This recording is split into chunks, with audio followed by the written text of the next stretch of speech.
Capítulo 5. El hombre fuerte vencido. Sin embargo, esa tarde papá salió sin decirnos dónde iba. Después de las clases, mamá y yo oramos por él. Mamá lo esperaba como de costumbre, leyendo su Biblia sentada al lado de la mesa. A las 11:30 de la noche papá regresó. Estaba sobrio, contento y con buen espíritu. No había tomado bebidas alcohólicas. Declaró a mamá que venía del culto y que se había hecho evangélico. Ya había hecho una decisión en privado, antes de haber ido al último baile, pero ahora la hizo en público. La reacción de alegría de mamá hay solo que imaginarla. El anuncio nos llevó a los ya creyentes a nuestras rodillas para decir, gracias, Señor. Cuando llegó al culto esa noche sorprendió a todo el mundo en Sabanilla. Algunos tenían miedo que viniera con malas intenciones para hacer violencia. Papá era conocido como un hacendado fuerte y respetable. Que no era fácil que compareciera en tales reuniones de todas clases de personas. Cuando él se dio al juego y a la bebida alcohólica, viajando armado con sable, revólver y cuchillo, fue conocido como cabecilla de hombres no deseables, pero que había que respetar. Aún las autoridades los trataban con guantes de plumas. Según el testimonio recibido, los ojos de muchos en el culto van sobre él. Al mismo tiempo les extrañaba que viniera desarmado.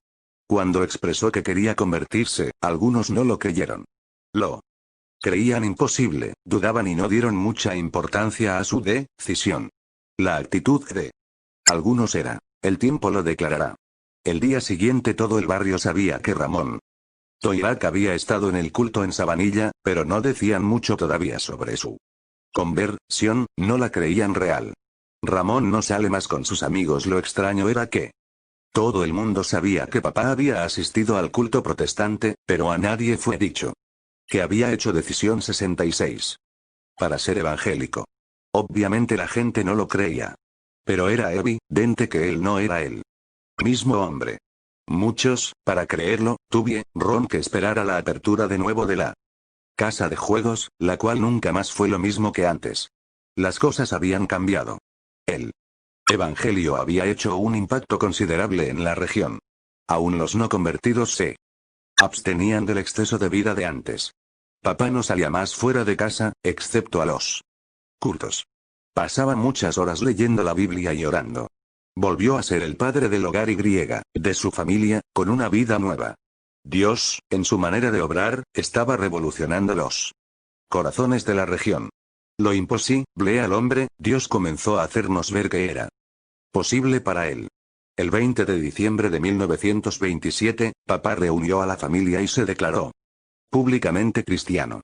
Invitó a la familia a orar a Dios. Ese fue el primer culto de oración para adorar a Dios en nuestro hogar, hasta ahora pagano. Ese fue un culto de oración de gozo, lágrimas y arrepentimiento. Varios más en el hogar se arrepintieron de sus pecados. Ese día nuestro hogar fue declarado oficialmente delante de Dios como un hogar cristiano. La victoria al fin fue ganada. Dios la ganó a su manera y no a la nuestra.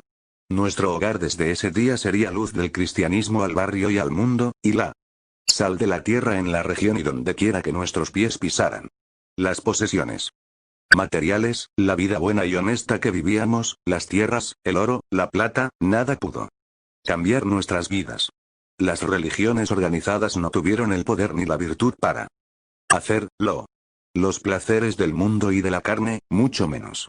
La cruz del Calvario, la sangre del Hijo de Dios derramada en la cruz y la victoria de la resurrección fue el poder que obró en nosotros el querer como el hacer, para hacernos nuevas criaturas. Nuestra parte fue creerlo, aceptarlo, hacer una decisión firme y determinada de arrepentimiento de nuestros pecados. Confesarlos a Dios y pedirle la nueva vida. Esta decisión de nuestra parte permitió que el poder de la sangre operara en nosotros la nueva creación ya hecha en la cruz. Cristianos sin pastor, misioneros sin iglesia. Los dos caballeros vestidos de blanco que me dijeron lo que pasaría, antes que una vida diferente viniera a nosotros. No los vimos más. ¿Quiénes fueron? No tengo ni idea. Si fueron ángeles enviados a mí con una misión especial, Dios lo sabe, y un día lo sabremos. A Dios sea la gloria. El joven extraño con el libro negro que me dijo lo que tenía que hacer, que me dejó el libro eterno. de Dios, el Nuevo Testamento para que leyera y me pidió que buscase lo que necesitaba en Dios, en mis rodillas con arrepentimiento en el nombre de Jesucristo su 001. Único Hijo y Salvador, desapareció y nunca más lo encontré a pesar de buscarlo hasta en lugares fuera de nuestro territorio. Dios lo escondió o lo había traído de otro territorio. O del cielo con una misión especial. Si él fue un ángel en forma humana con una misión directa de Dios para iluminar una familia hacia la salvación, para establecer un testimonio para Dios en el área, y para llevar las buenas nuevas de Dios a millones de otros, en lejanas regiones, nunca lo hemos podido saber, Dios lo sabe. El hecho es que así fue. Si el lector sigue leyendo se enterará del resultado de lo que Dios ha hecho a través de este siervo y otros miembros de la familia, pero no hay que pasar por alto el hecho que centenares de obreros más han servido a Dios, inclusive 6 miembros de la familia Toirak, como resultado de esta obra de Dios en Palmarejo, Baracoa, Cuba. Dios en la vida de una familia, dentro del radar eterno de Dios. Estoy escribiendo estas memorias misioneras de mi vida y de mi fecha sin entrar en todos los detalles para que sirva de testimonio a los pueblos, para que vean a Dios en los negocios de los hombres y las naciones buscando su salvación. Dios usó lo que teníamos, Dios envió sus mensajeros con él. Mensaje para enseñarnos lo que debíamos hacer. Él nos envió su palabra, el Nuevo Testamento y una Biblia vieja, que no sabemos cuándo ni cómo llegó a los estantes de los libros de mi padre, para que leyéndola aprendiésemos qué hacer. El Espíritu de Dios nos iluminó la mente, el espíritu y la conciencia para comprender. Él guió las cosas paso a paso para nuestro desarrollo de acuerdo a su plan. Él no solo quería salvar nuestras almas, sino establecer su nombre y mostrar su poder por encima de los poderes de Satanás. De manera permanente en aquellos territorios, que hasta entonces habían sido el asiento teatro de Satanás en un paganismo cerrado sin Dios ser reconocido. Un área donde reinaba el espiritismo y la magia negra. La superstición religiosa, maldad, engaño y paganismo. En profundas tinieblas espirituales. Si Dios no hubiera venido a buscarnos, allí hubiéramos perecido sin Dios y sin esperanza. Evidencias de una conversación genuina. Varios pasos progresivos dieron clara evidencia de una indiscutible restauración. 1. Papá llegó a ser un hombre nuevo con una vida nueva. 2. Se separó completamente de la vida vieja. Lo que hacía antes no lo hizo más y lo que no hacía se dedicó a hacer. Las cosas viejas pasaron, he aquí todas fueron hechas nuevas. 3. Cuando se convirtió tenía en la casa al menos 25 galones de ron, whisky, bebida alcohólica fuerte, aguardiente.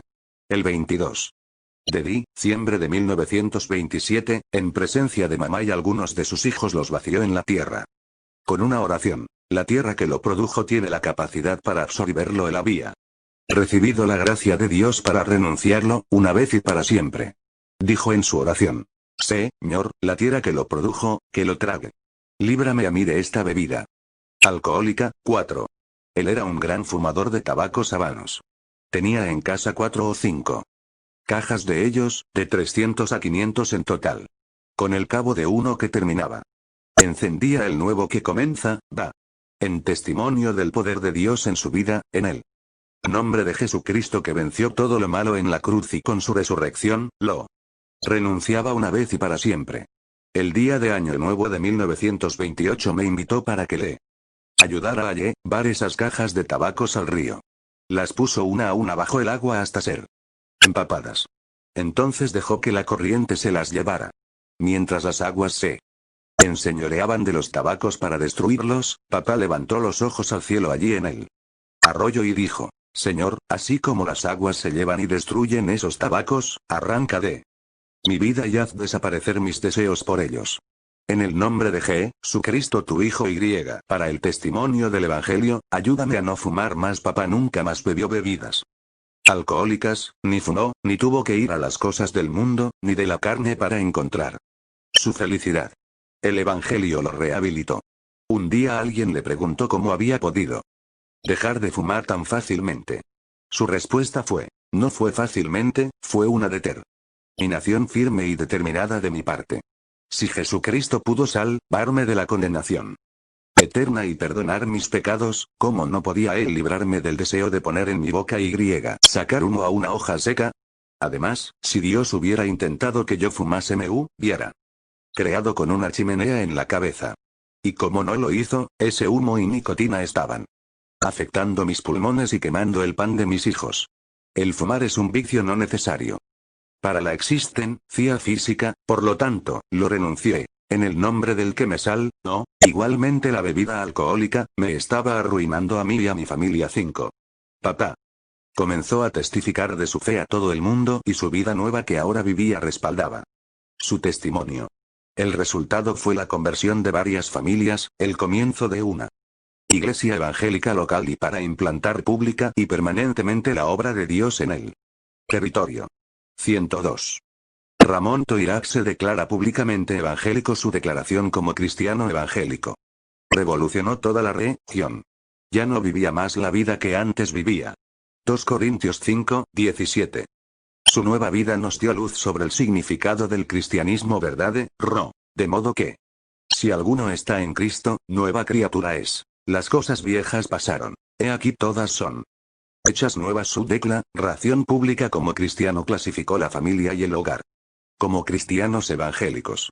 Si antes era agresivo en las cosas del mundo, ahora era verdaderamente positivo en las cosas de Dios.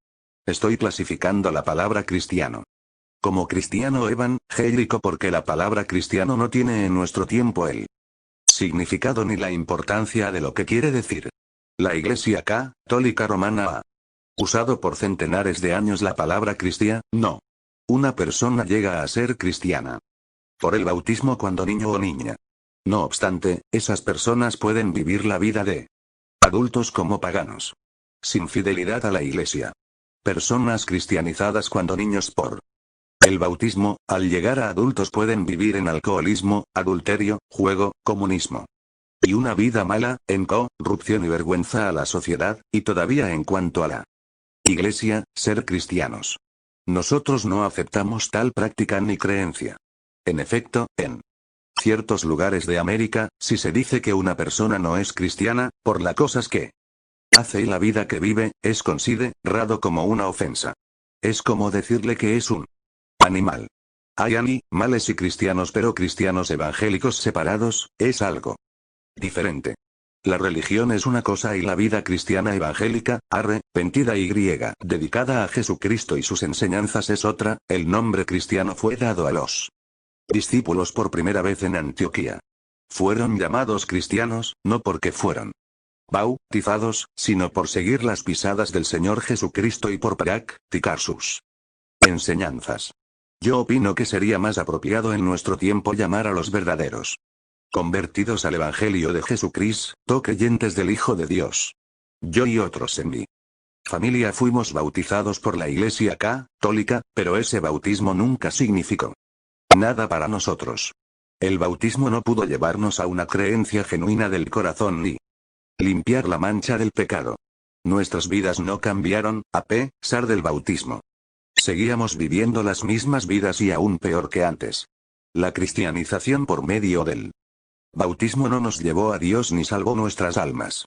Pero cuando creímos en el Evangelio, en Jesucristo como nuestro Salvador, y nos allegamos a Él por la fe, arrepentidos y le pedimos perdón por nuestros pecados, con promesa de no seguir viviendo como antes.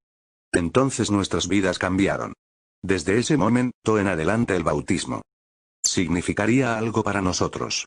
El bautismo es un símbolo de una realidad, pero no es la realidad misma. El símbolo del bautismo por inmersión edificó nuestras vidas y nos sentimos felices.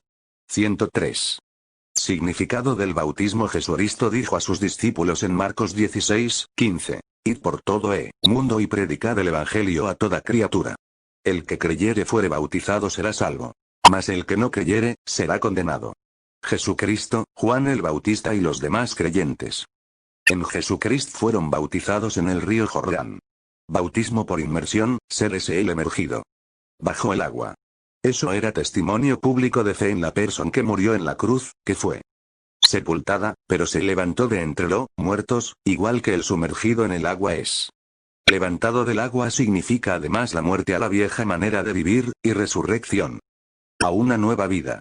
El bautismo nos salva. El bautismo es el símbolo de la obra de aquel que salva. El Hijo de Dios, el Señor Jesucristo, y es el testimonio público del creyente. Sí. Una persona ha recibido 1000 bautismos y nunca se ha arrepentido y creído por la fe en Jesucristo como el único medio de salvación, será perdida, pero si una persona cree en él, Señor Jesucristo, y no tuvo la oportunidad de ser bautizada, será salva. El bautismo tiene importancia solo y únicamente como un símbolo después que uno ha creído y aceptado la salvación en Jesucristo. El bautismo de un niño inocente no significa nada para él. No he podido encontrar en la Santa Biblia la enseñanza que nos autorice a bautizar a los niños, que aún no han llegado a la edad de la responsabilidad para saber lo que están haciendo y llevar la suya propia. Hacer lo contrario es falsificar la verdad y el significado del Evangelio.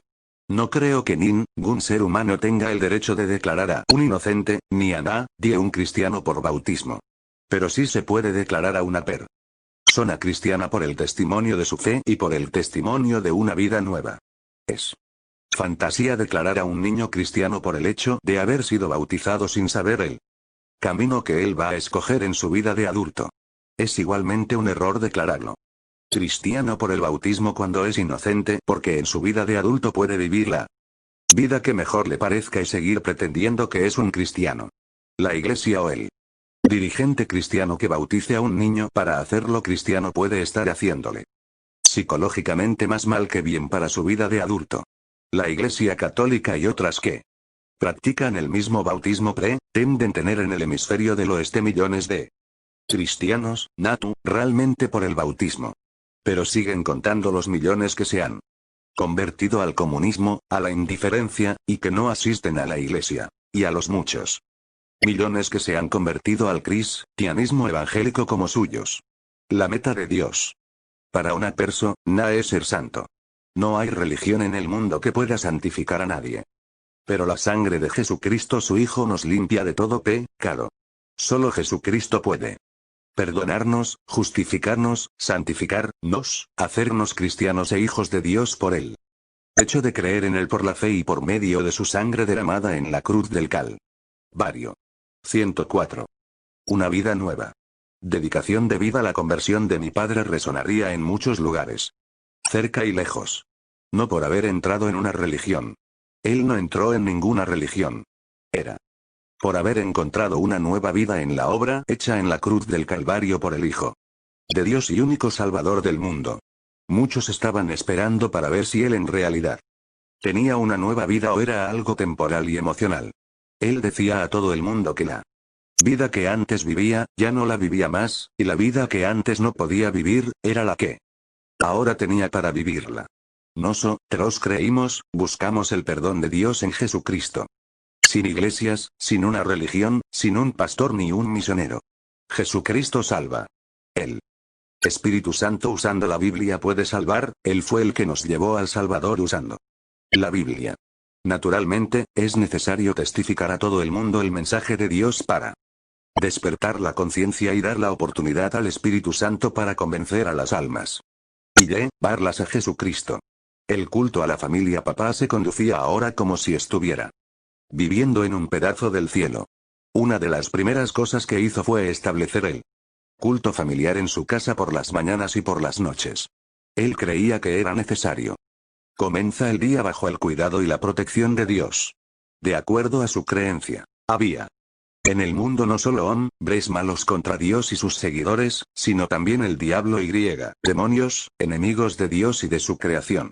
Por lo tanto, no era prudente para un cristiano evangélico lanzarse al mundo por las mañanas a sus negocios y quehaceres sin poner primero su vida en las manos de Dios. Por las noches era necesario el culto familiar porque, según él, era el deber de todo cristiano, antes de ir al descanso de la noche, dar gracias a Dios por el cuidado durante el día y confiar su vida a Dios durante el sueño y descanso de la noche. Vosotros, como una familia que Dios en su amor y gracia había salvado, debíamos decirle todas las noches: gracias, Señor, por el día, y en tus manos nos encomendados para el descanso de la noche, líbranos del mal y de nuestro enemigo El diablo era regla firme que todos los miembros de la familia teníamos que asistir a esos cultos de familia. Si teníamos visitas, no se podía alterar la hora de culto. Las visitas eran invitadas a participar o esperar. El tiempo del culto era solo media hora. El culto consistía en cantar un himno, leer un capítulo de la Biblia, usar 2 o 3 105 minutos para aplicar la lección de la porción leída, arrodillarse y orar uno después del otro. Comenzando por el menor hasta el mayor. Mamá era la penúltima y papá el último para orar. La puntualidad de los cultos por la mañana y por la noche nos enseñó a planear nuestras actividades y estar seguros de nuestra presencia a la hora de la devoción. Papá dedicaba cada día varias horas para leer la Biblia y orar. Cuando estaba fuera de la casa, en los campos de la finca acostumbraba orar en alta voz. Si uno estaba cerca podía oír de vez en cuando su voz al orar derramando su alma a Dios. Lo hacía como hablando y razonando con Dios. Insistía diciendo a Dios que era muy malo, que no era digno de su gracia. Daba gracias a Dios por haberle amado. Por haber sido paciente con él hasta salvarlo. Pedía a Dios la victoria contra sí mismo, sus deseos, el mundo y los poderes de las tinieblas. Pedía a Dios que llamara a sus hijos a su servicio. Señor, yo te he dado solo mi corazón, mi vida, mi juventud, mis fuerzas y talentos fueron malgastados. Por eso ahora te dedico mi familia. Usa a mis hijos en tu servicio, y nombraba a cada uno por su nombre. Yo trabajaba en la finca y oía mi nombre muchas veces, pidiendo papá a Dios que me tomara y usara. Papá mandaba comprar y leía buenos libros sobre la historia del cristianismo, de la teología cristiana y comentarios. Uno podía notar diariamente crecimiento espiritual y su comprensión extraordinaria de la Biblia. Él no solo creía y oraba a Dios, sino que practicaba su fe estableciendo cultos en las casas. Reunía a los vecinos, les hablaba de las cosas de Dios, cantaba himnos y oraba con ellos. Ayudaba a los necesitados, hacía todo el bien que podía, visitaba y oraba con los enfermos y les exhortaba a confiar en Dios. Pedía tratados y folletos del Evangelio en cantidades pagando por ellos para dar a la gente. Nunca iba a ningún lugar sin una buena cantidad de tratados. Como fue fiel en su vida mundana y de vicios, lo fue también en el servicio cristiano ayudando a otros. Estudiaba la Biblia por varias horas con la ayuda de buenos libros antes de enseñar sus clases. Puesto que nos convertimos leyendo la palabra de Dios. Él creía en poner la Santa Biblia en los hogares. A pesar de creer en la obra del diablo. Él llegó a creer que ahora que era un hijo de Dios, Satanás no podía tocarle y se mofaba de Satanás. Cosa que no era prudente, pues lo hacía por celo cristiano pero sin suficiente conocimiento de la doctrina. Él tenía razón de decir que el diablo no tenía que ver con él. Como hijo de Dios. Que él no sabía era que Dios usaba a Satanás para probar la red de sus hijos. Para arraigarlos en la fe por medio de los azotes, y para desarrollar sus vidas por medio de los contratiempos y pruebas. Santa Biblia llegó a ser nuestro código de leyes. Nuestras vidas a conciencias comenzaron a ser controladas por las enseñanzas en Biblia. Ma. 901. Persecución y pruebas y la cruz del Calvario en la cual el Hijo de Dios murió fue la manifestación más expresiva del amor de Dios, el Padre, hacia la humanidad perdida. Los juicios y castigos de Dios a los que Él ha aceptado como hijos son las más grandes evidencias de su amor y cuidado por los suyos. Esto se aplica también a la realidad que Dios usa el diablo para sacudir a sus hijos. Muy a menudo los sacudimientos echan a los cristianos por tierra, pero Dios los levanta. Dios ha puesto límites al diablo, hasta que punto él puede sacudir las vidas de sus hijos. El juicio de los creyentes será en el cielo. Después de la resurrección, pero aquí en este mundo Dios usa las aflicciones y pruebas para purificarnos y aprender a caminar con Él. En el caso de nuestra familia, y en particular papá, el diablo no podría permitir quedarse vencido ni humillado, sin por lo menos tratar de vengarse usando todas sus artimañas. Tendríamos que esperar ataques satánicos, pero como ya lo hemos indicado, el diablo estaba limitado. La escuela bíblica de preparación cristiana comenzaba para nosotros y las lecciones a aprender no serían Fáciles, en particular para papá. Las lecciones para aprender tenían su precio que pagar. La lucha espiritual de los poderes de las tinieblas contra el poder de Dios ha existido desde el jardín de Edén. Satanás ha tratado de malograr la obra de Dios. Él se ha esforzado siempre para destruir, desviar y retardar el plan eterno de Dios con el hombre y el resto de la creación. Pero como ya sabemos por la Biblia, por la historia del cristianismo y por la experiencia personal, que Dios siendo absoluto siempre ha vencido a Satanás. Dios ha permitido a Satanás atacar su creación, pero él ha venido a su defensa y lo ha vencido cuando ha tratado de ir más allá de lo intentado por Dios. Dios ha probado al mundo de las tinieblas, a la creación entera, que Él es todopoderoso para vencer y sostener a los que en Él confían. Dios permite las pruebas, las tentaciones y aflicciones para fortalecer a sus hijos en la fe y para mantenerlos reconociendo la necesidad de su constante ayuda. La tendencia humana, debido al ego personal, busca a Dios solo cuando se encuentra en estrecheces. Si todo fuera paz, libertad sin impedimentos, prosperidad material y física para el cristiano, ¿para qué se tendría necesidad de Dios en esta vida? La vida de prosperidad material es muy peligrosa para la dependencia del cristiano en Dios, por eso Jesús dijo, un rico con dificultades se salva. Las páginas de la Santa Biblia y de la historia del cristianismo están llenas de las más grandes atrocidades, sufrimientos y bajezas permitidas en las vidas de los hijos de Dios.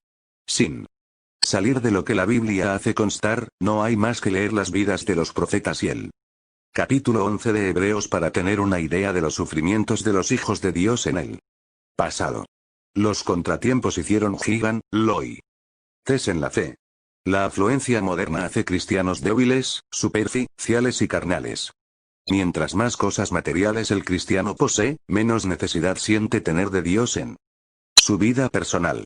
El apóstol Pedro escribió a los seguidores de Jesucristo en su primera carta, 1 Pedro 4:12. Amados, no os sorprendáis del fuego de la prueba que os ha sobrevenido, como si alguna cosa extraña os aconteciese. El apóstol Pablo escribió a la Iglesia de Roma, Romanos 5:3-5. También nos gloriamos en las tribulaciones, sabiendo que la tribulación produce paciencia, y la paciencia prueba, y la prueba, esperanza, y la esperanza no se avergüenza, porque el amor de Dios ha sido derramado en nuestros corazones por el Espíritu Santo que nos es dado. El rey David resumió el tiempo interminable de sus pruebas como sigue, Salmo 34:19. Muchos son los males del justo, pero de todos ellos lo librará Jehová. El Señor Jesucristo enseñó a sus discípulos en San Juan 16:1-2-33. Estas cosas os he hablado, para que vuestra fe no sucumba en la prueba.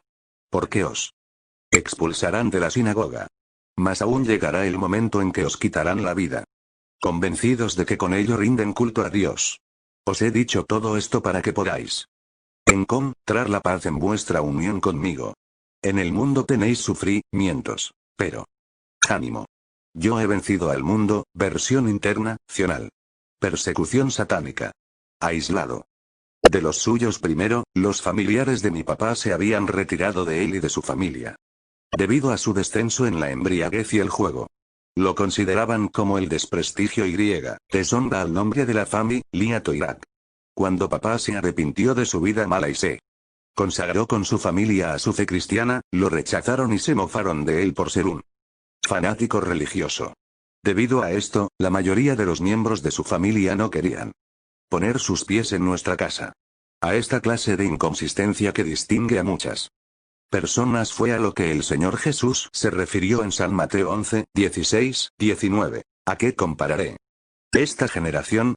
Es semejante a los muchachos que se sientan en las plazas, y dan voces a sus compañeros, diciendo, os tañimos flauta, y no bailasteis. Os hemos cantado aires tristes, y no habéis querido llorar.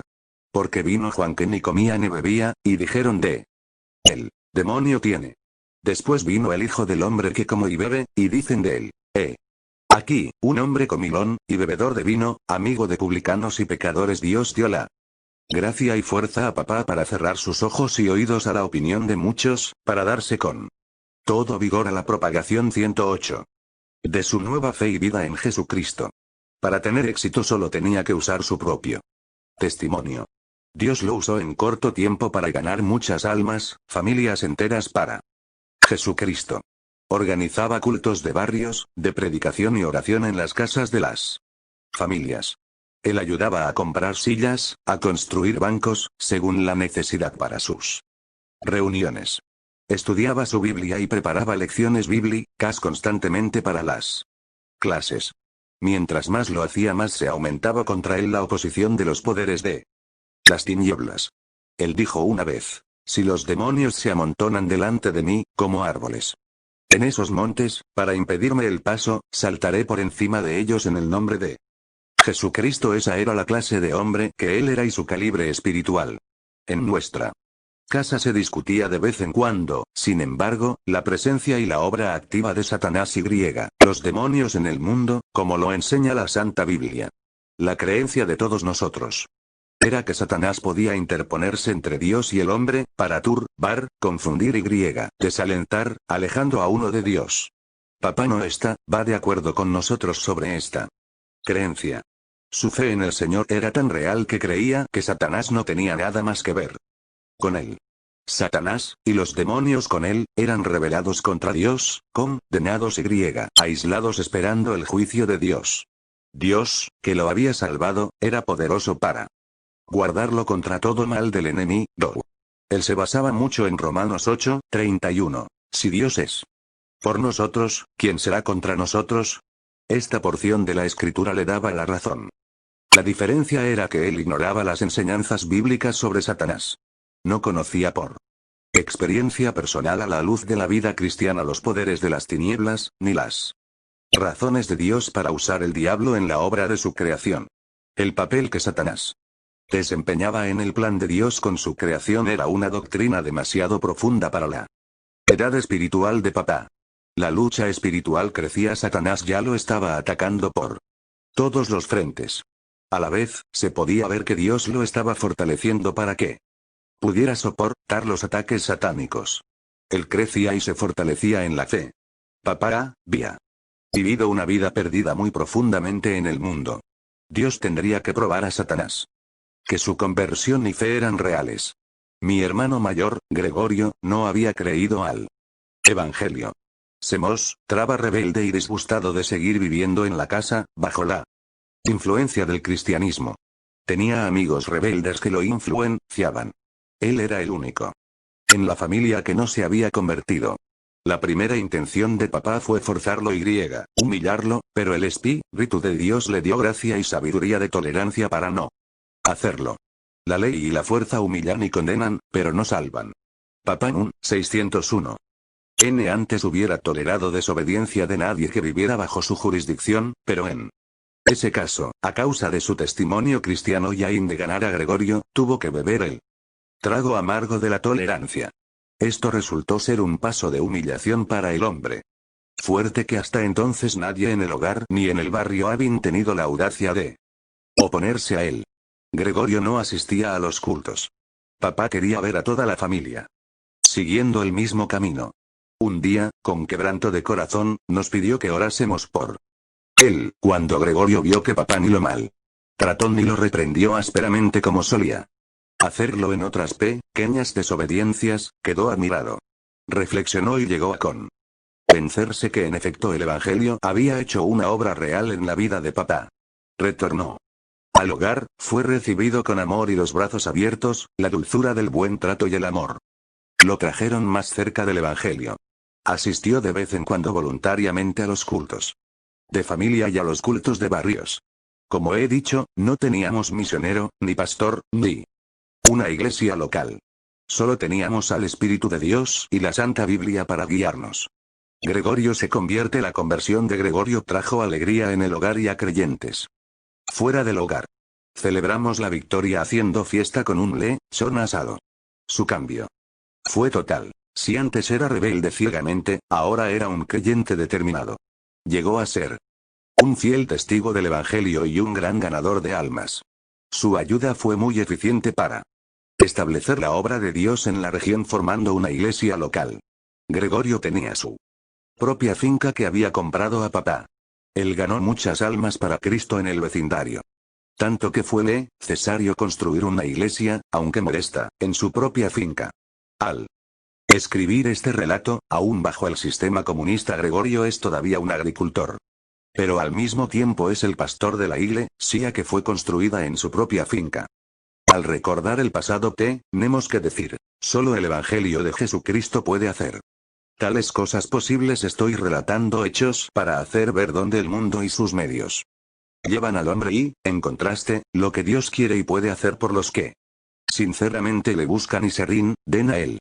Papá seguía yendo cerca y lejos con el mensaje del Evangelio, distribuyendo tratados y poniendo la palabra de Dios en los hogares.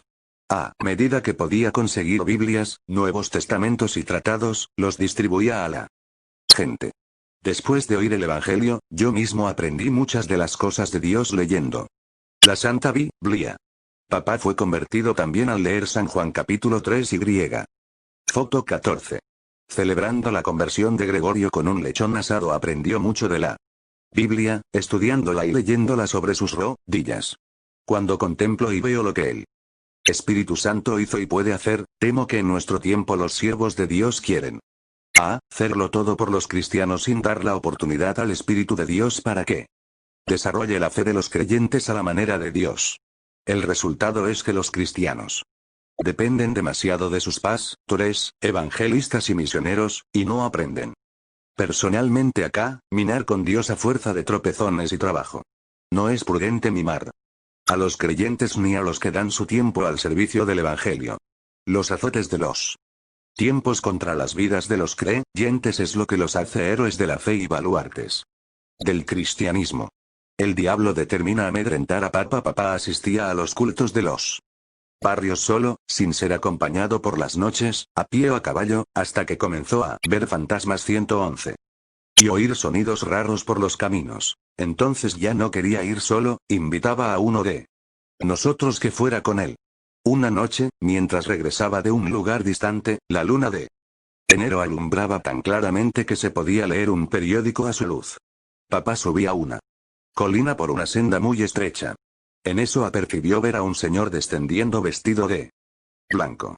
Se encontraron frente a frente como a 1 metro, 3 pies, de distancia el uno del otro. Papá se apartó a su derecha para dar paso al viajero. Él creyó que la persona era su sobrino, José Fernández, y le preguntó: José, ¿a dónde vas a esta hora de la noche? El hombre, sin contestarle, hizo un ruido extraño, y se desvaneció delante de sus ojos. Papá siguió hacia la casa, un poco confundido e inquieto, porque mientras proseguía, oía pasos de alguien que le seguía sin ver a nadie. Zarandeado por el diablo. Una serie de acontecimientos extraños. Seguido a este acontecimiento extraño, pasaron varias cosas, una tras la otra, que parecían más sobrenaturales que naturales. La madre de nuestra mamá vivía con nosotros, ya cristiana. De la noche a la mañana cayó enferma y murió. Papá tuvo que llevar el peso del costo de la enfermedad y del entierro. Unos días más tarde, nuestra hermana Carmen enfermó muy críticamente. Fiebres muy altas, frío y convulsiones. La enfermedad la afligió durante 5 meses. Resultó ser un paludismo crónico. Llegó a ponerse blanca como un papel. Delgada a no ser más que piel y huesos. Estaba tan débil que había que ayudarla a caminar con un bastón. Le llevó mucho tiempo para restablecerse. Su enfermedad trajo aflicción y preocupación a toda la familia. Cuando Carmen ya podía valerse por sí misma, mamá cayó muy enferma. Después de algún tiempo en cama con fiebre. Las manos y los pies parecían paralizársele como si fuera un caso de artritis extremadamente desarrollado. Pero ella no tenía historia de artritis. Cuando ya llevaba aproximadamente 3 meses de sufrir, un día pidió alcohol para frotarse las manos, llevó las manos demasiado cerca de una vela encendida que tenía al lado de su cama. Las manos se le incendiaron y se quemaron malamente. Tanto que pasó al menos 2 meses sin poder usarlas. La madre, que era el todo del hogar, tuvo que ser cuidada, y todos sus quehaceres recayeron sobre los demás. Los enemigos del Evangelio, antes amigos de papá, no falta. Van de valerse de la situación, para allegarse de tiempo en tiempo a papá y desanimarlo. Desde que te hiciste protestante y llevaste toda tu familia a ese fanatismo religioso, la desgracia te ha caído encima, os 112. Varias veces oza papá orar en alta voz en los campos de la finca a donde trabajaba. Orando con lágrimas. Señor, ¿por qué vienen todas estas cosas a mi vida ahora que creemos en ti, y cuando yo estoy sirviendo fielmente? Nosotros pedíamos a Dios que no permitiera que papá comenzara a dudar de Dios, ni de sí mismo. Si volvía al mundo, su condición y la de su familia llegaría a ser peor que nunca antes. A la vez, lo dejábamos. Solo, no queríamos interponernos con nuestras ideas entre él y Dios. Dios sabe mejor qué hacer con la persona que él quiere desarrollar. Muy a menudo nuestro sentimiento humano y deseos de ayudar y consolar son obstáculos ante Dios para hacer su obra. Más tarde pudimos comprender que Dios estaba probándolo para hacerlo crecer y afianzarlo en la fe. Antes que él pudiera confiarle mayores privilegios en su servicio, Dios lo estaba desarrollando espiritualmente y moldeándole su vida a una vida nueva, que había vivido. Era obvio que Dios estaba permitiendo a Satanás sacudir su vida, como medio para asegurar su fe y profundizar sus raíces como cristiano en las cosas de Dios. Él tenía que llegar a ser débil antes que fuera fuerte. Tenía que aprender que su suficiencia estaba en Dios y no en él mismo. Dios estaba por medio de las pruebas haciéndolo un hombre completo. Una de las cosas que Dios tendría igualmente que enseñarle por experiencia personal era la existencia real del diablo. Las actividades evidentes de los demonios que él no podía reconocer en las enseñanzas de la Biblia era parte del plan de Dios. Hay cristianos que aprenden las lecciones bíblicas y dependen de Dios más rápidamente que otros. Muchos sufren más que otros, pero no es falta de amor de Dios, al contrario, Dios busca el mismo camino para todos. Unos llevan más tiempo para su desarrollo personal que otros. Todo depende de la profundidad de donde fueron sacados. Nunca el fantasma en el río. El culto de barrio de esa semana sería a unos 25 kilómetros de distancia. Nosotros no podríamos ir con papá, debido a la distancia y porque teníamos que estudiar. Él usó una mula grande y fuerte para cabalgar esa noche. Regresaba a la casa como a la 1 de la mañana. La luna era clara y él viajaba por esos campos a la luz de ella. Al bajar la colina para pasar el arroyo y seguir hacia la casa, a corta distancia del arroyo, acertó ver a alguien que bajaba también hacia el arroyo a caballo por el lado opuesto. Debo explicar que en esos lugares no era común ver a nadie viajando por la noche. Y mucho menos a esas horas. La mula de papá quería beber y entró en el arroyo a un lugar 113. Más hondo fuera del paso del camino. El caballo del otro vialente también parecía que quería beber. Entró cerca de donde estaba papá. Papá se imaginó que era un vecino suyo. Clicó maches y quiso hablarle, pero había algo extraño, sus ojos lo engañaban. No estaba viendo un caballo, un jinete montado, pero no veía su cabeza. Sin embargo, papá se determinó a hablarle. Lico, ¿quieres atemorizarme?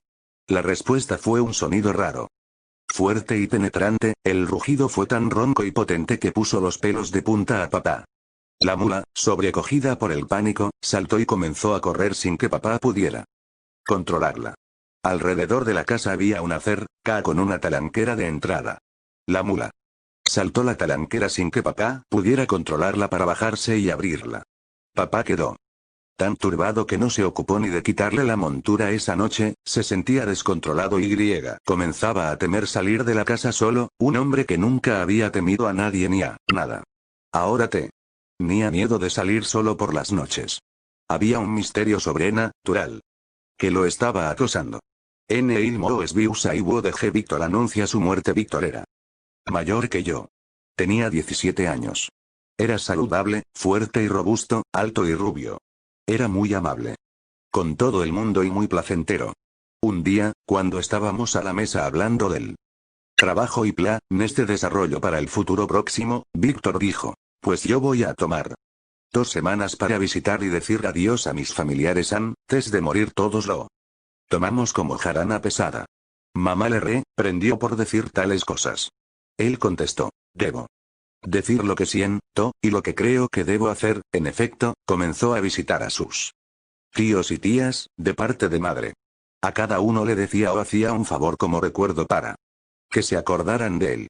La última visita fue a la hermana más pequeña de mamá, Rosita.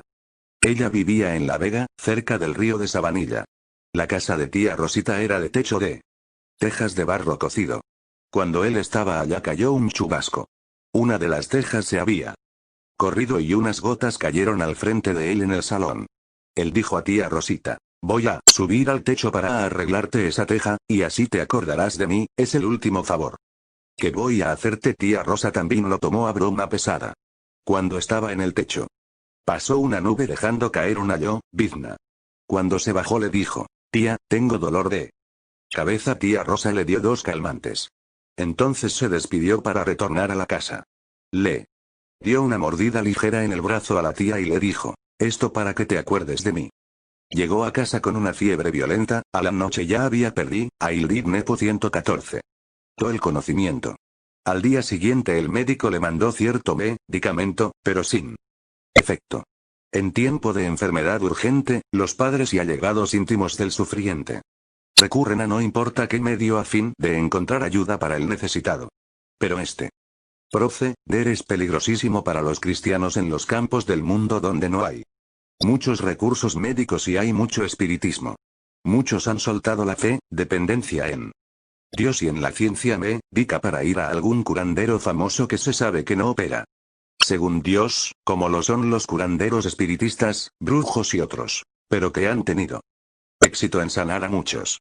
Buscan ayuda en un curandero cero. Este fue el grave error de mis padres, buscar la cura del hijo, que anhelaban ver sanado, en un curandero espiritista.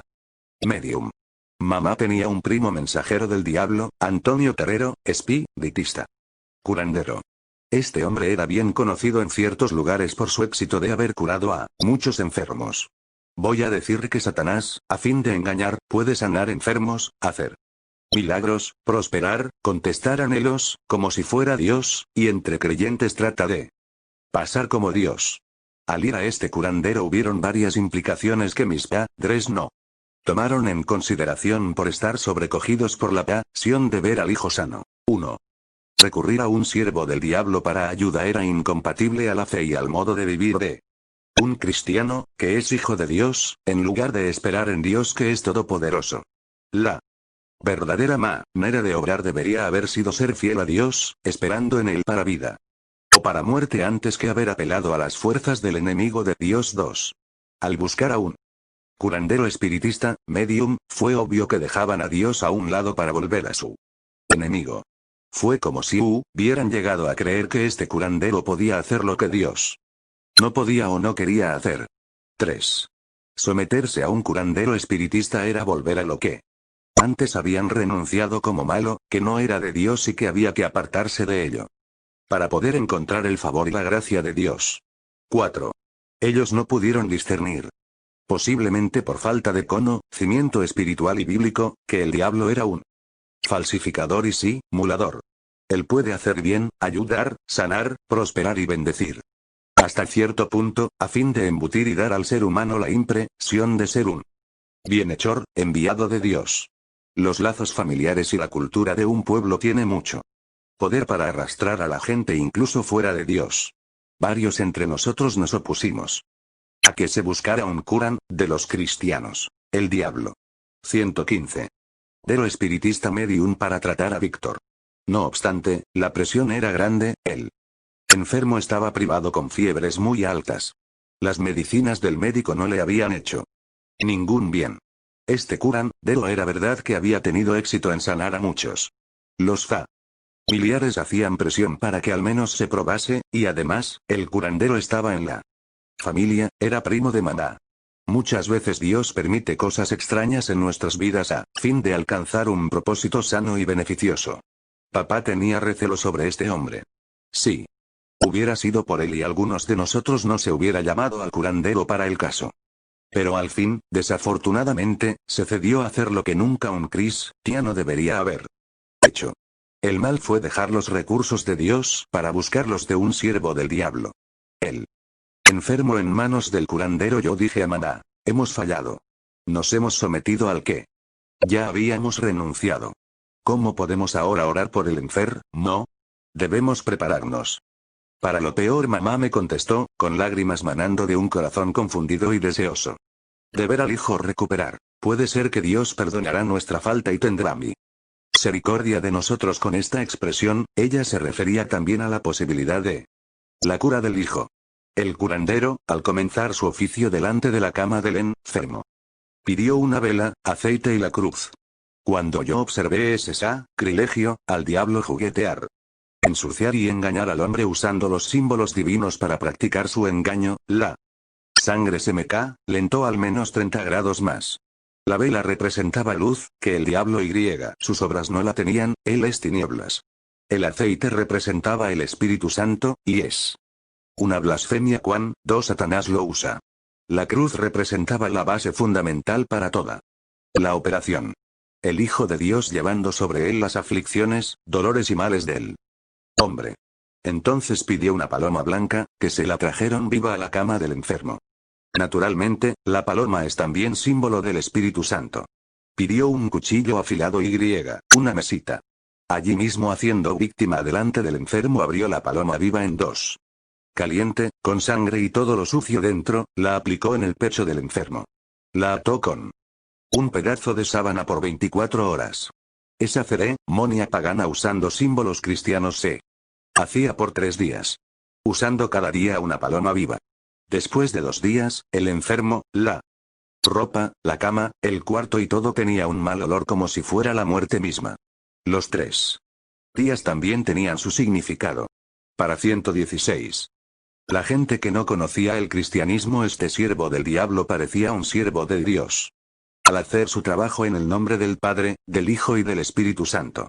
El cuchillo, la mesita y el sacrificio vivo de la paloma tenían también su significado.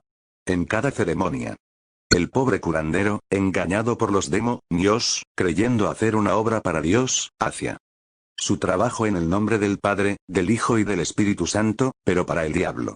En este asunto había un peligro muy grande, que podría traer graves consecuencias a nuestra vida cristiana. El vocabulario del curandero engañaba a la gente haciéndole creer que él y Dios van juntos, que él era un mensajero de Dios. Si el curandero espiritista tenía éxito en curar al enfermo, esto significaría fe, respeto y cierta consideración hacia el espiritismo y desacreditaría la influencia del Evangelio en nosotros y en toda la región. Debilitaría nuestro testimonio, a lo menos, traería confusión y rivalidad. Yo oraba que fallara aunque mi hermano muriera. Prefería ver a mi hermano muerto que ver a muchos confundidos y la obra del Evangelio desacreditada. El curandero había dicho que su trabajo era de 3 días, una ceremonia cada día. Yo tenía el presentimiento que fallaría. Al mismo tiempo sabía que Satanás era un viejo tramposo. Por lo tanto, a pesar de nuestro deseo de ver a nuestro hermano curado, teníamos que orar, a causa del testimonio del Evangelio, que el curandero fallara. Yo me di a la oración intensa para que Dios no permitiera a Satanás ganar terreno. El asunto tenía que sobrepesar el sentimiento humano. En efecto, el 4.º día el curandero vino por última vez a decirnos que no había nada más que él pudiera hacer. El enfermo estaba privado, como en estado de coma. Y con fiebres muy altas. El cuarto, el enfermo, la cama y la ropa, todo hedía al infierno mismo. Volver avergonzados a Dios. La primera cosa que hicimos fue limpiar al enfermo, la ropa, la habitación y toda la suciedad, contaminación, hediondez, que la obra del diablo había traído. Seguido hicimos llamar a varios cristianos de afuera para que oraran con nosotros. Después procedimos a limpiarnos nosotros mismos, confesando a Dios y a los hermanos nudes, fallo de haber recurrido de nuevo al campo del enemigo para encontrar ayuda por afección familiar. A este punto estábamos dispuestos a ver a nuestro querido enfermo morir. Pero había en este asunto algo misterioso que nos preocupaba. Queríamos descubrir el misterio. Muy a menudo el sentimiento y la ambición personal por los nuestros lleva a muchos creyentes a comprometer su fe y pasar al campo del diablo, aunque sea temporariamente. Lee. Auto Víctor, el enfermo, nunca había dado frutos de haber sido nacido de nuevo y no había practicado una vida nueva de fe en el Señor Jesucristo. En segundo lugar, una Fuerza mayor había puesto en su mente que moriría. Tenía que haber sido un poder sobrehumano. Dudábamos que hubiera sido Dios.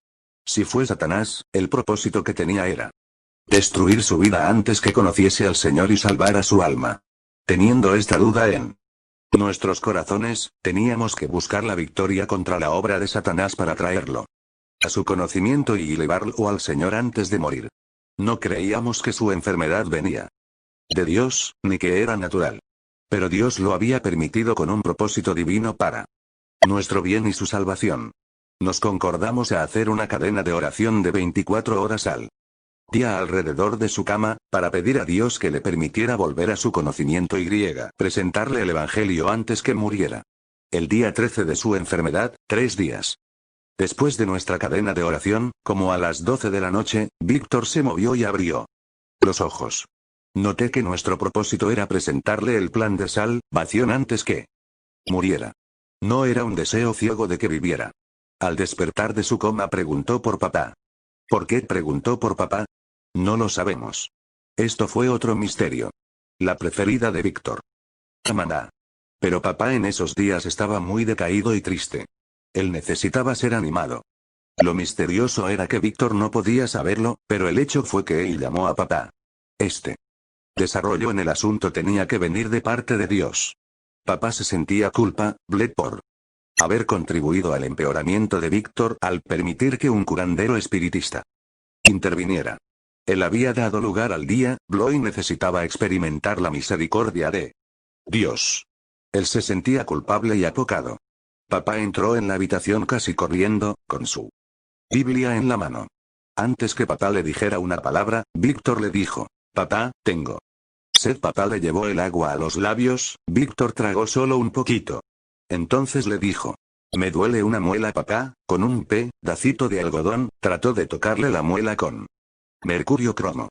Después dijo: quisiera que me limpien este mal olor que tengo. Mamá le contestó: sí, hijo, lo haremos. Nos miró a todos alrededor de la cama. Miró atentamente a mi hermana Elpidia, que estaba llorando por sentimiento al verlo tan enfermo, o de gozo mezclado de emoción por ver nuestras oraciones contestadas. Pasaron unos 5 segundos de silencio, que parecieron larguísimos, y prosiguiendo hizo a papá la pregunta que nunca olvidaremos: papá, ¿y quién me salvará? Papá tenía la Biblia a su lado y le leyó Hechos 16:31. Cree en el Señor Jesucristo y serás salvo. Cree en tu corazón, pon la fe en Jesucristo como tu único Salvador. Pide a Dios, aunque sea con tu pensamiento, que perdone tus pecados.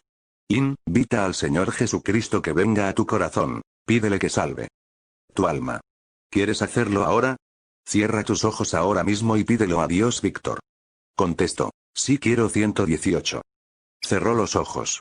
Todos nosotros orábamos en silencio alrededor de su cama. Papá oró audiblemente. Entonces Víctor abrió los ojos. Nos miró a todos, en especial a mamá, que le corrían las lágrimas, más de gozo que de dolor, y tenía su mano sobre él. El enfermo dio una sonrisa de amor y felicidad a mamá y a todos. Los ojos se le cerraron de nuevo, aún con la sonrisa en sus labios. Mamá dijo: se durmió, o ha perdido las fuerzas de tanta debilidad. Pero no, había ido con el Señor, había pasado a la eternidad. Este evento en vida de la familia nos afectó a todos enormemente. Yo nunca antes había visto a mi padre llorar y lamentarse como un niño. El hombre fuerte había sido quebrantado a parecer sea un niño. La pérdida en esta vida de un ser tan querido por todos nosotros fue insustituible. Mas, sin embargo, la victoria ganada en nuestras rodillas fue un incalculable refuerzo de nuestra fe, confianza y dependencia en Dios, y una exposición del poder de Dios, sin precedente en nuestra experiencia cristiana. Además, la seguridad en nuestros corazones que Víctor fue con el Señor, jamás se borraría de nuestras mentes. Hay una cosa que no quiero pasar por alto. Cuando no éramos cristianos perdimos a nuestro hermano Aurelio, aún en su niñez. Mamá se desesperó. Lloró constantemente por espacio de 2 años. Por 2 años se vistió de luto, vestido negro, zapatos y medias negras. Cuando salía de la casa se ponía una mantilla o un chal negro en la cabeza. Fueron días, semanas, Meses y años de desesperación y de luto por el hijo muerto. El desespero era por la inseguridad del mañana.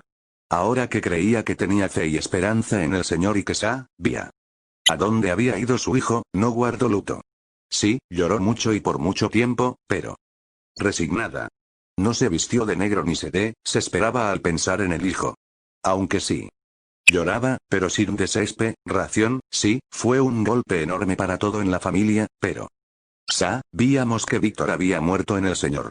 Que no vendría más a nosotros, pero que nosotros iríamos a él. Los árboles sacudidos, los misterios y eventos extraños seguían aconteciendo. Orábamos sobre el asunto pero no veíamos ningún cambio. Papá seguía con los cultos de barrio. No le gustaba ir solo a esos cultos. Pero era difícil para nosotros ir con él cada vez que había un culto de barrio, además del trabajo constante en la finca. Teníamos que estudiar e ir a la escuela. Las noches eran oscuras, sin la luz de la luna en cierto tiempo del mes. Él se había comprado un farol, que daba luz para ver el camino y le daba compañía. Mamá siempre lo esperaba levantada, 61. Sentada al lado de la mesa leyendo la Biblia, remendando la ropa o cabeceando y mirando hacia la colina para ver si lo veía venir. Si papá no retornaba hasta la madrugada, mamá estaría ahí en su puesto esperándole. A las 10 de la noche ya mamá comenzaba a mirar hacia la senda serpenteante a lo largo de la colina conduciendo hacia nuestra casa.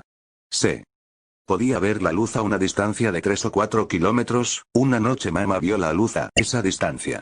Para su sorpresa, vio otras dos grandes luces que se movían al mismo paso que papá, una a cada lado de él, tanto que mamá despertó a 2 o 3 de nosotros para que viéramos las luces. Eran como las 11:30 de la noche.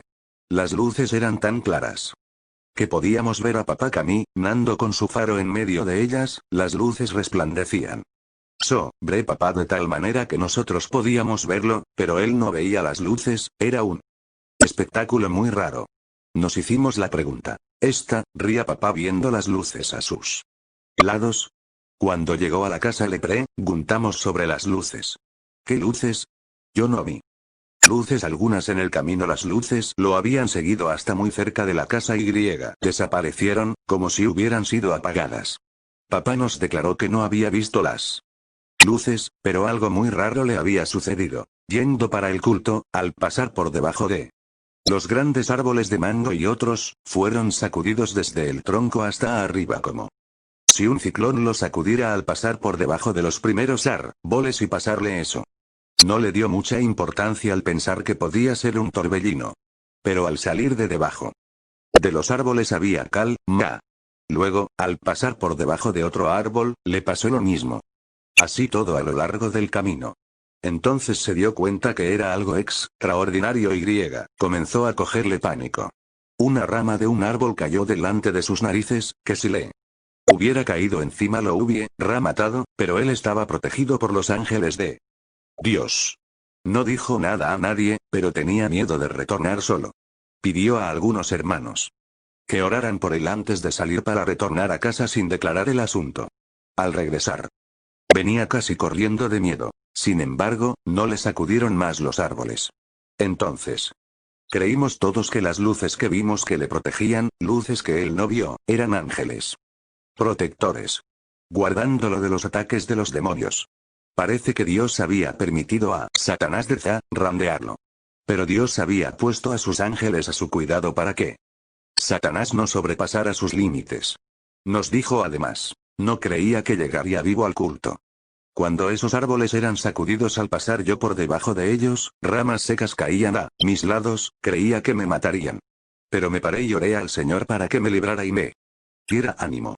El culto esa noche fue glorioso, 2 personas fueron salvadas, Juan Pérez y José Matos. Mamá le dijo, Ramón, yo creo que esos son ataques del diablo contra ti. Papá le contestó, Iva, tú sigues con tus suposiciones. 120. Gregorio se abre la mano en 2 el día siguiente. Gregorio, nuestro hermano mayor, se abrió la mano en 2 con un machete afilado. En nuestra finca cultivábamos mucho coco. Los cocos eran muy usados para vender, para el consumo de la casa y para las aves y animales. En la casa eran utilizados para hacer aceite, para alimentar a los cerdos y a las gallinas. Gregorio los sabía abrir con un machete bien afilado. Él sostenía el como. Con la mano izquierda y con la derecha usaba el machete, pero desafortunadamente el machete se desvió y en lugar de dar al medio del coco para abrirlo en dos fue más a la izquierda encima de la mano. El dedo pulgar y parte del tronco del dedo fueron cortados, quedando colgando con la piel. Víamos lejos de médicos y hospital, en el campo. Lo que hicimos inmediatamente fue ponerle la parte de la mano cortada en su lugar y atarla con mucho cuidado. Para ver un médico había que ir a la ciudad a caballo, a unos 20 kilómetros de distancia. Esto sucedió como a las 6 de la tarde. Sería difícil encontrar un médico por la noche. Así es que nunca fue a ver un médico. El cuerpo humano es maravilloso, sin medicina, ni puntos, ni ninguna otra ayuda, los huesos, carne, piel y nervios volvieron a unirse y se curó sin quedarle mucha anormalidad en la parte cortada. El asunto fue un milagro de Dios. Cuando yo era pequeño me subí en una silla, cogí un cuchillo muy afilado que papá había dejado sobre su mesa.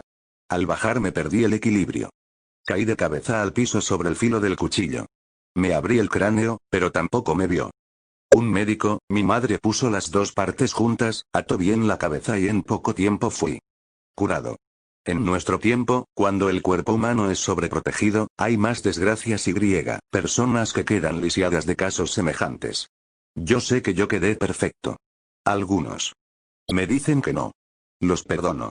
Los amigos de papá vuelven mientras los misterios seguían sacudiendo nuestras vidas a vista de nuestros familiares y vecinos, que para muchos eran azotes de una mano oculta castigándonos por haber hecho lo malo o haber cogido un camino extraviado. Nosotros seguíamos adelante en la fe entre los amigos de Job, que venían a desanimarnos. Estaban los amigos que papá tenía durante su vida de mundo. Un día, mientras oímos a papá discutir con esos hombres de mundo, fuimos animados al verlo ponerse firme y no ceder una 121 gada de terreno. Por favor, no me molesten más, oímos a Pans decirles. La decisión para pertenecer con mi familia a lo que pertenecemos es asunto nuestro. Yo sé lo que he hecho. Y permaneceré siendo creyente al Evangelio aunque me cueste la vida. Ustedes también, sí. Quieren una vida mejor de paz aquí y vida eterna con Dios, tienen que arrepentirse así.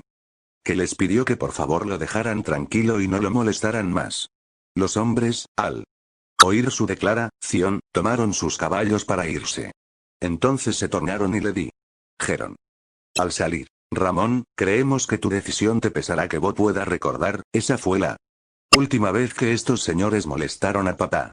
Durante este tiempo de pruebas de indecisión, Santiago 1:14 fue de mucho aliento para nosotros. Hermanos míos, tened por sumo gozo cuando os halléis en diversas pruebas, sabiendo que la prueba de vuestra fe produce paciencia. Mas tenga la paciencia su obra completa, para que seáis perfectos y cabales sin que os falte cosa alguna. Y si alguno de vosotros tiene falta de sabiduría, pídala a Dios, el cual da a todos abundantemente y sin reproche, y le será dada. Pero pida con fe, no dudando nada, porque el que duda es semejante a la onda del mar, que es arrastrada por el viento y echada de una parte a otra. No piense, pues, quien tal haga, que recibirá cosa alguna del Señor. El hombre de doble ánimo es inconstante en todos sus caminos. El hermano que es de humilde condición, gloríese en su exaltación, pero el que es rico, en su humillación, porque él pasará como la flor de la hierba. Porque cuando sale el sol con calor abrasador, la hierba se seca, la flor se cae y perece su hermosa apariencia. Así también se marchitará el rico en todas sus empresas. Bienaventurado el varón que soporta la tentación, porque cuando haya resistido la prueba, recibirá la corona de vida, que Dios ha prometido a los que le aman. Cuando alguno es tentado, no diga que es tentado de parte de Dios, porque Dios no puede ser tentado por el mal, ni él tienta a nadie, sino que cada uno es tentado, cuando de su propia concupiscencia es atraído y seducido. Estas palabras del Señor eran como agua fresca en la boca del sediento para nosotros. Papá es intimidado, ya nos habían pasado tantas cosas que papá se sentía intimidado. El hombre que antes se creía un superhombre, sin temor a nada ni a nadie. Había sido tan sacudido que ya no quería salir solo por las noches. Él prefería que alguien fuera acompañándolo.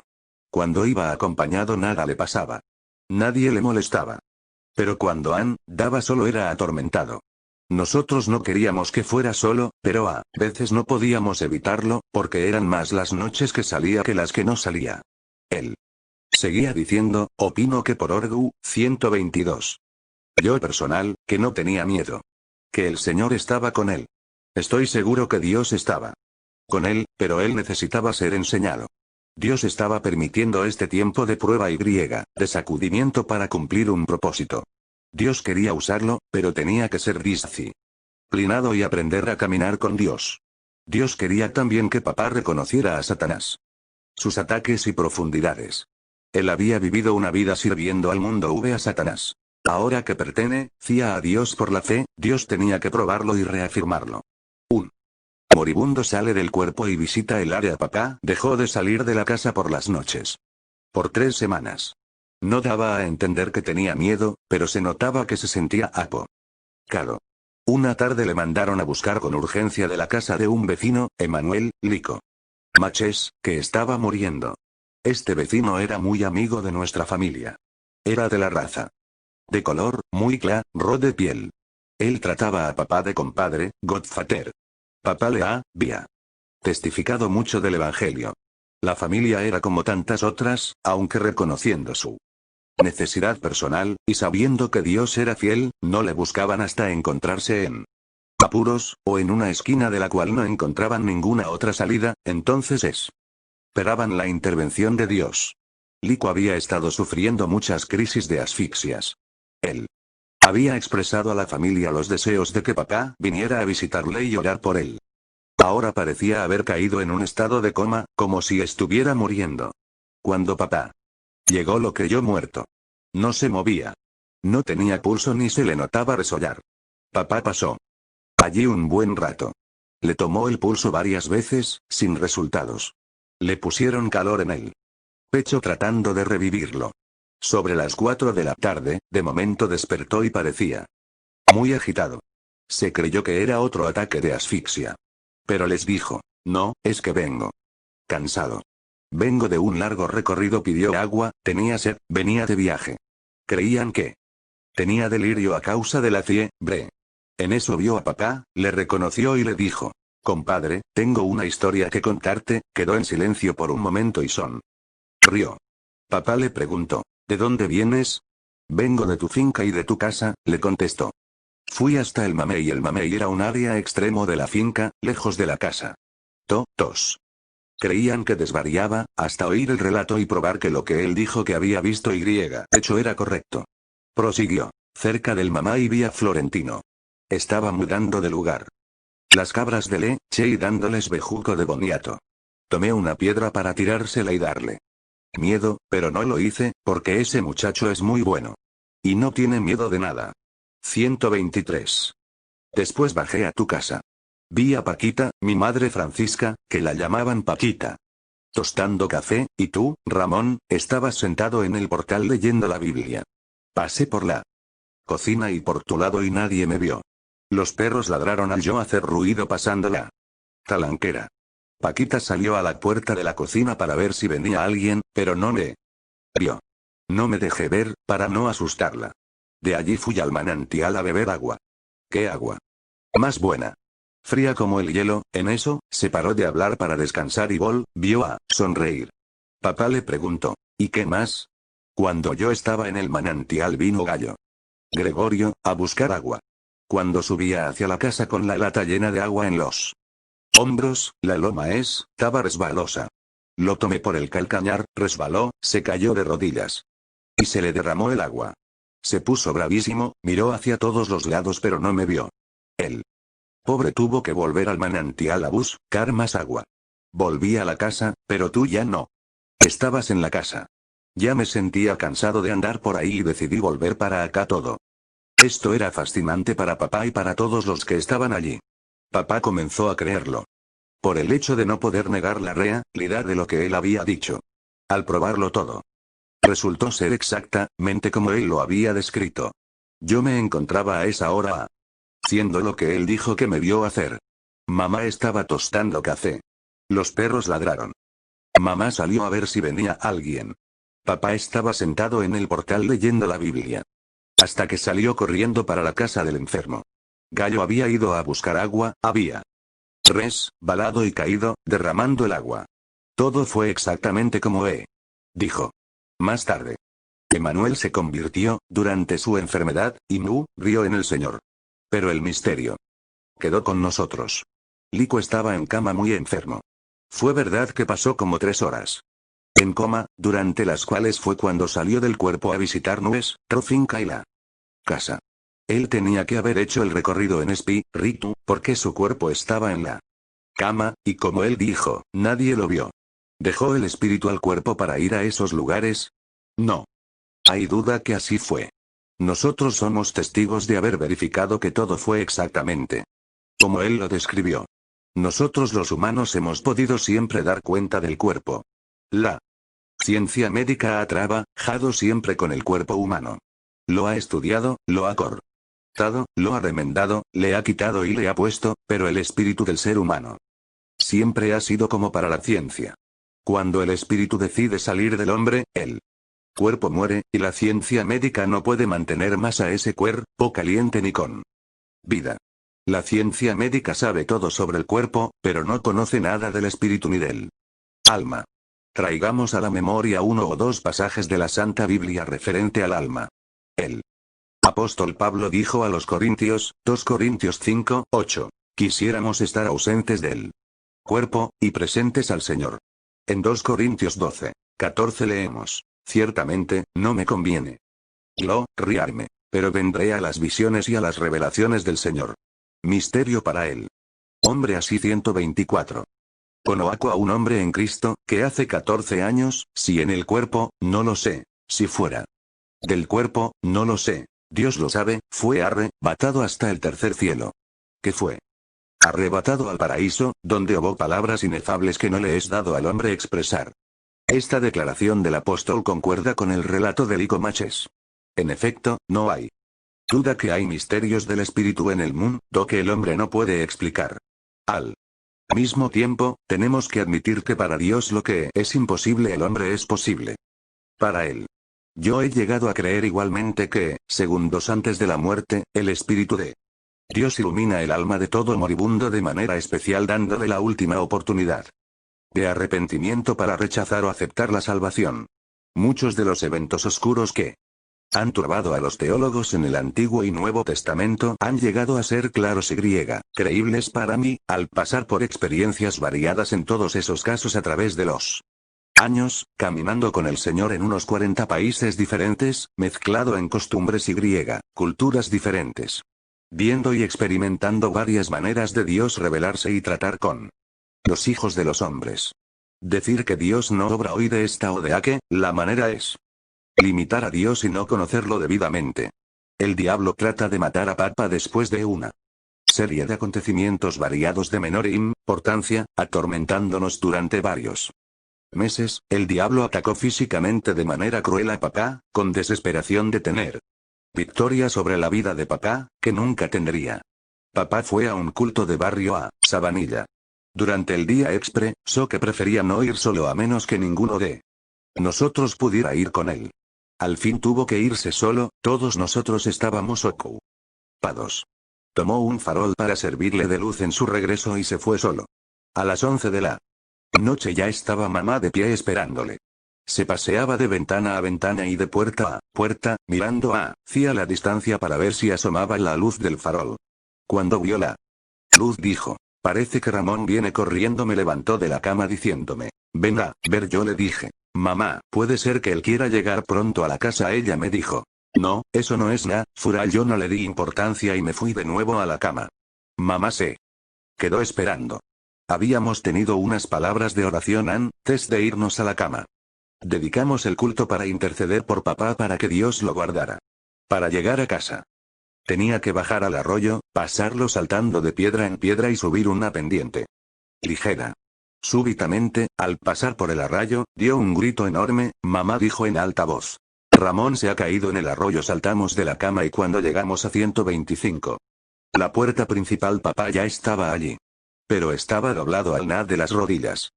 Todavía tenfa el farol encendido en la mano derecha y la Biblia debajo del brazo izquierdo.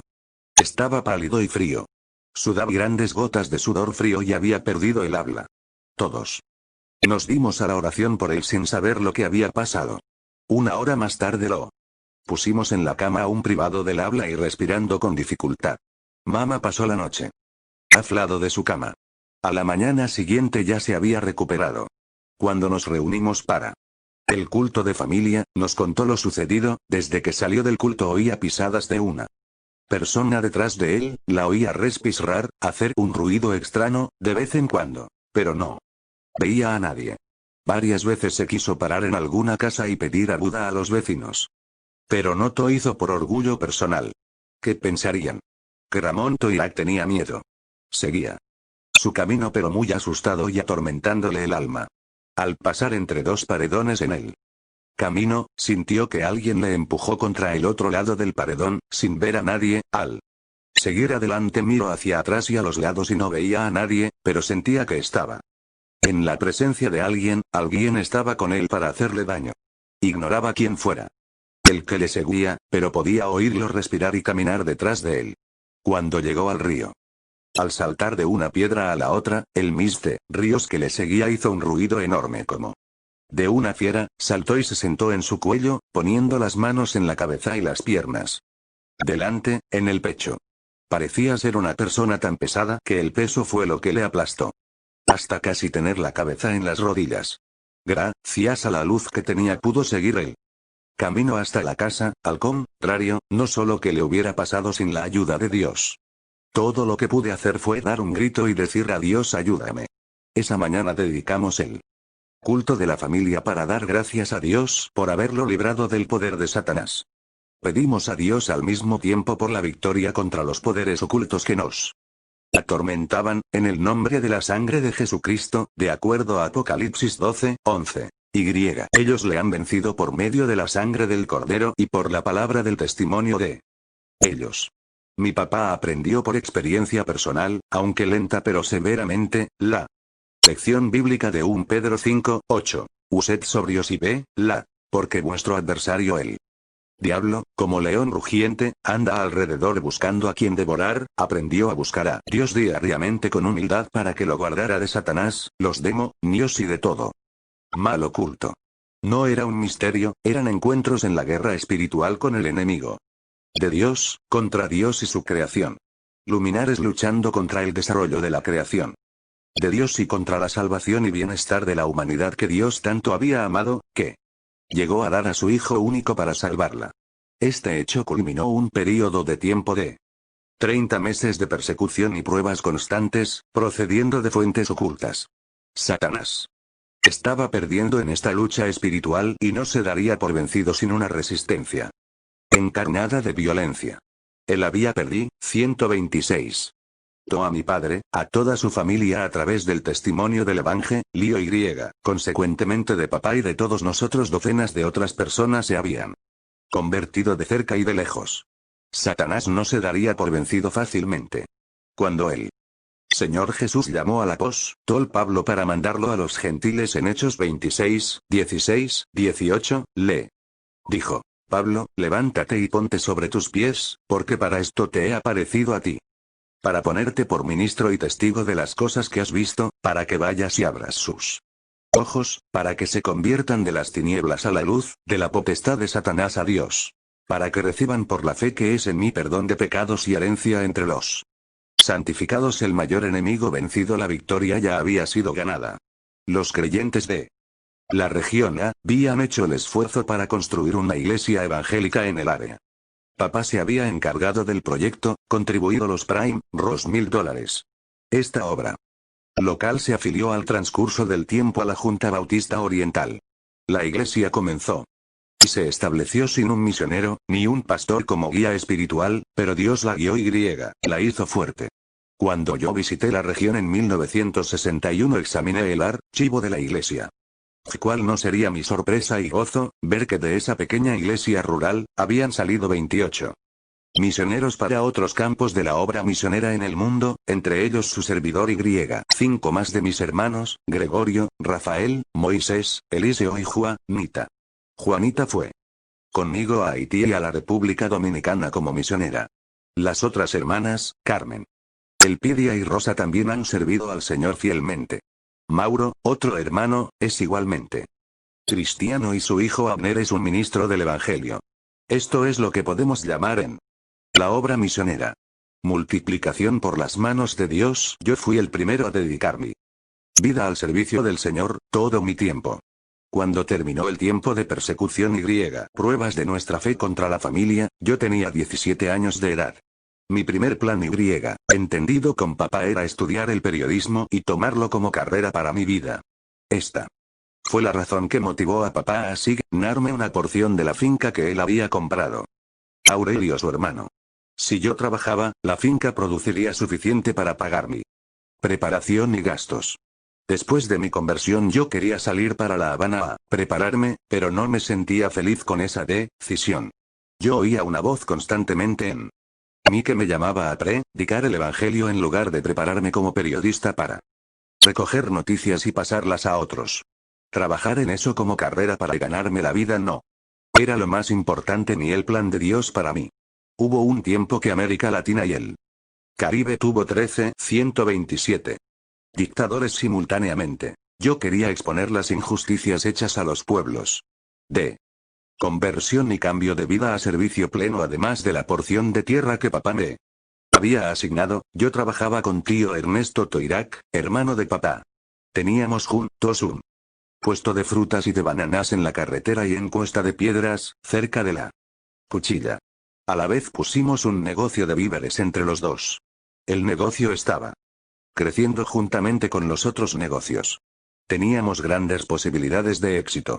Aunque yo tenía una lucha enorme en mi corazón. Yo quería seguir mis planes de tener una profesión prestigiosa, pero la voz de Dios que me llamaba a su servicio me hacía sentir inquieto. El diablo usaba mi lado humano y ambición material, luchaba para que yo siguiera envuelto en mis negocios. Me atraía el dinero y proseguir con los planes de ir a la universidad a prepararme para la carrera periodística. Al otro lado, el Espíritu Santo de Dios no me dejaba tranquilo, él quería usarme como mensajero del evangelio y a mis semejantes. Después de todo, yo pertenecía a Dios y él tenía todo el derecho de querer usarme para su servicio y para llevar su mensaje a mis semejantes. No había ninguna duda que yo amaba al Señor. Me sentía muy agradecido por su amor y la misericordia manifiesta en mi vida, en las vidas de mi familia y de muchos amigos y vecinos. Pero en cuanto a darle mi vida para su servicio, todo mi tiempo, no estaba aún dispuesto. Yo creo que la mayoría de los jóvenes cristianos tienen que enfrentarse con esta semejante decisión. Pero temo que muchos escogen el camino más fácil y de acuerdo a sus propios planes.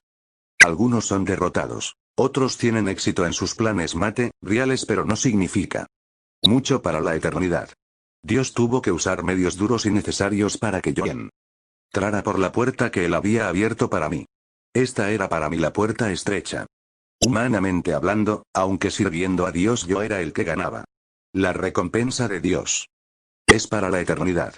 Poco aquí pero mucho allá. Sin fama ni nombre grande aquí pero gloria eterna allá por los siglos eternos. Yo tenía siembras muy preciosas y que aportarían mucho en tiempo normal. Entre otros, tenía un campo de bananas que eran la admiración de todo el vecindario. Una siembra de bananas de 1000 racimos más o menos, de primera clase, para cosechar.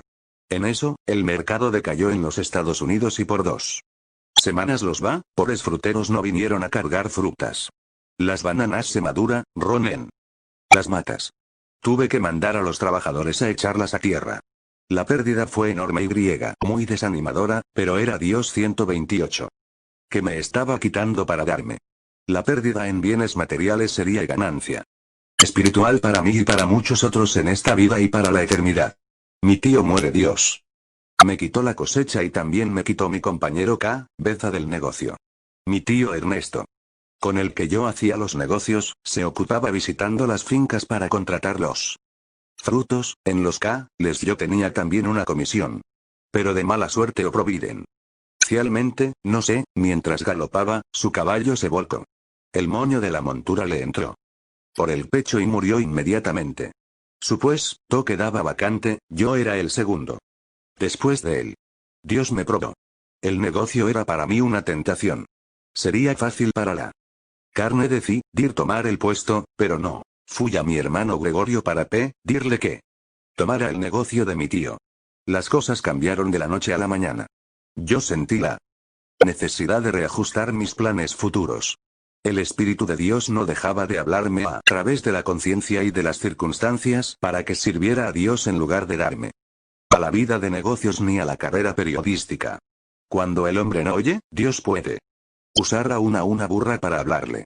Dios me hablaba también cerrándome las puertas que yo trataba de abrir. Mis fallos y contratiempos los iba tomando creyendo que Dios me bloqueaba el camino. Entonces me di a la oración y a leer la Santa Biblia buscando más luz sobre el asunto. Hubiera preferido oír la voz audible de Dios diciéndome lo que Él quería que yo hiciese. La decisión no era fácil. Comencé a leer el Evangelio de San Mateo. Llegué al capítulo 10, leí la lista de nombres de los apóstoles que lo habían dejado todo para seguir al Maestro.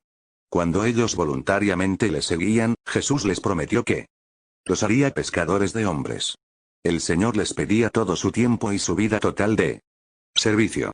Él ya les había dicho en Lucas 14, 26, 27. Si alguno viene a mí, y no aborrece a su padre y madre, mujer e hijos, hermanos, hermanas, aún también a su propia vida, no puede ser mi discípulo. Esta fue una lección de prioridad. En Mateo 10, 8b encontré la respuesta para el paso que debía dar. De gracia recibisteis, dad de gracia. El Espíritu Santo usó ese versículo para conquistar mi corazón. Al decidirme a seguir al Señor, yo estaba seguro que Dios quería todo mi tiempo, y no solo parte de mi tiempo y de mi vida.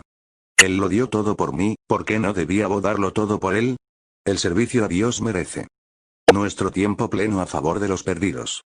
Yo no creo en corto tiempo de servicio. Short term service, excepto en casos especiales profesionales. Yo no merecía nada de lo que tenía.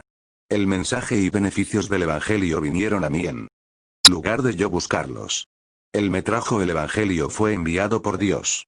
La Santa Biblia que me dio la luz del Evangelio fue puesta en mis manos por el extraño del libro negro, sin que pagara ni un centavo por ella. Dios cambió mi vida. Me dio paz, gozo y seguridad de la vida eterna, sin merecerlo, sin pagar ni costarme nada. Todo lo que era y tenía venía de la mano de Dios. Mi padre, mi madre y todos mis hermanos fueron salvados por la gracia de Dios. No nos costó nada. Pero hubo uno que pagó por nosotros con un precio que no hay valores humanos para poner en el otro lado de la balanza. El que lo pagó fue Dios mismo, el precio fue de sangre. Y Corintios 6, 19, 20. 0 Ignoráis que vuestro cuerpo es templo del Espíritu Santo, el cual está en vosotros, el cual tenéis de Dios, y que no sois vuestros, porque habéis sido comprados por precio. Glorificad, pues, a Dios en vuestro cuerpo y en vuestro espíritu, los cuales son de Dios. Por eso fue que Dios tuvo todo el derecho de decirme: de gracia recibisteis, dad de gracia. Mensajero NB Aslomovact. Un boejo pepo.